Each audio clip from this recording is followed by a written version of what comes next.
तो नहीं, बहुत अच्छा आपने बताया। ध्यान की बात हुई, चलिए ध्यान की बात करते हैं।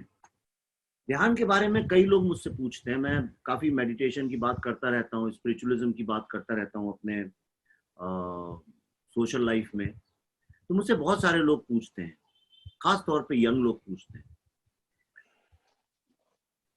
कि ध्यान से क्या फ़ायदा है। हम सब जानते हैं क्या फ़ायदा है, पर मैं जो बात कहना चाह रहा हूँ वो यूँ है। कई लोग का ये पूछना है कि आइंस्टाइन ने पूरे विश्व की सोच बदल दी बिना ध्यान किए हुए, न्यूटन ने बदल दी बिना ध्यान किए हुए। विश्व के जितने महान लोग, जिन लोगों ने कृतियां की हैं, जिनने इस विश्व को बदला है, विश्व के बारे में ज्ञान एक नए किस्म का लेके आए हैं, वो ध्यान नहीं करते थे। तो क्या हम जो काम करते हैं, क्या वही ध्यान है? हम जो भी काम करते हैं, अगर एक माँ अपने बच्चे को पूरे ध्यान से बड़ा कर रही है, एक काम करने वाली महिला अगर झाड़ू पोछा पूरी एकाग्रता ध्यान से कर रही है, तो उसमें क्या गलत है? तो जो क्वालिटी है, जो हाईएस्ट क्वालिटी है, आखिर ध्यान से भी तो वही प्राप्त हो रहा है। तो अगर एक सफाई करने वाला ध्यान से सफाई कर रहा है, अगर एक कवि ध्यान से कविता लिख रहा है, अगर एक राजनेता ध्यान से कविता और राजनीति कर रहा है, अगर हर व्यक्ति अपने काम को ध्यान से अगर कर रहा है, तो क्या वही ध्यान नहीं है? आंखें मूंद के बैठना जरूरी नहीं है कि हर एक के लिए वही रास्ता हो। ऐसा उसमें क्या है, ये मैं आपसे जानना चाहता हूं। ये कई लोगों की जिज्ञासा रहती है। बहुत अच्छा प्रश्न है विवेक जी, और इससे आपके प्रश्न से बहुत सारे लोगों को क्वेश्चन, अपना प्रश्न समझने में शायद मदद हो। तो पहली बात तो ये है कि जैसा मैंने शुरू में कहा, मैं कहता हूँ कि कोई 1 घंटे से ज़्यादा ध्यान में ना बैठे। पहले इसका अर्थ ये है कि ध्यान तो आप इसीलिए कर रहे हैं कि आपकी दृष्टि साफ हो। उस समय जब आप अकेले में, लोग अपने आप से भागते हैं, अपना पूरा पोटेंशियल पता करना, उसके लिए ध्यान होता है। तो जब आप, कितनी आपकी संभावना है अनंत, वो नहीं जानते लोग, कि आप स्वयं कितने बड़े दिव्य विभूति हो, इसका आपको ज्ञान नहीं है।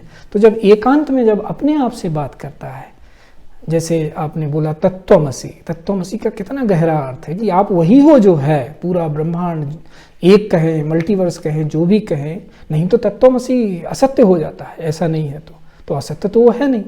तो क्या ये आप जब एकांगी किसी चीज़ में काम कर रहे होते हैं, तब ये आप ऐसा करना क्या संभव हो पाता है, इस प्रश्न पे विचार करना चाहिए।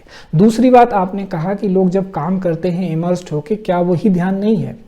अवश्य वो ध्यान है कर्मयोग के रूप में। 3 अवस्थाएं जैसे मैंने शुरू में कही, ध्यान, ज्ञान और कर्म, ये उतरती हुई सीढ़ियां हैं। जैसे समाधि से व्यक्ति ध्यान में आता है, ध्यान से धारणा बनाता है कि संसार ऐसा है, धारणा से फिर नीचे आता है, बाकी सीढ़ियां आप जानते हैं योग की।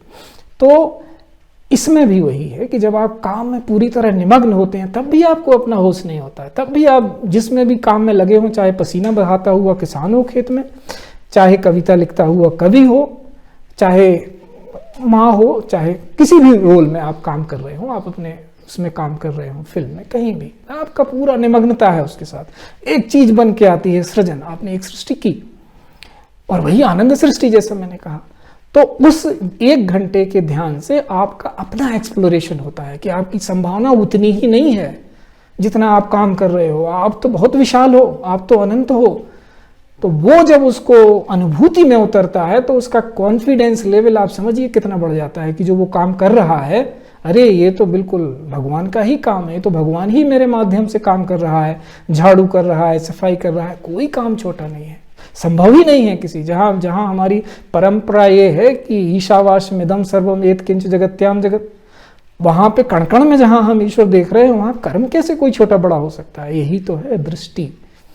तो दृष्टि लाने के लिए, स्पष्टता और अनुभूति के लिए, जिनका है कि हमें अपना वाकई में पता करना है कि हु एम आई, वो ध्यान में उनको बैठने के लिए कहता हूं मैं, और वो भी 1 घंटे से ज़्यादा नहीं, ताकि वो नहीं तो इम्बैलेंस हो जाएगा जीवन में, वो दूसरे एकांगी हो जाएंगे।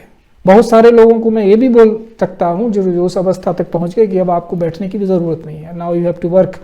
कितनी पूंजी इकट्ठा करोगे, लोगों को बांटो इसको जो आपको मिल गया है, क्योंकि लोगों में बहुत खामोखा में लोग दुखी हैं, दुख है ही नहीं संसार में, उन्हें दिख रहा है उनकी दृष्टि के कारण।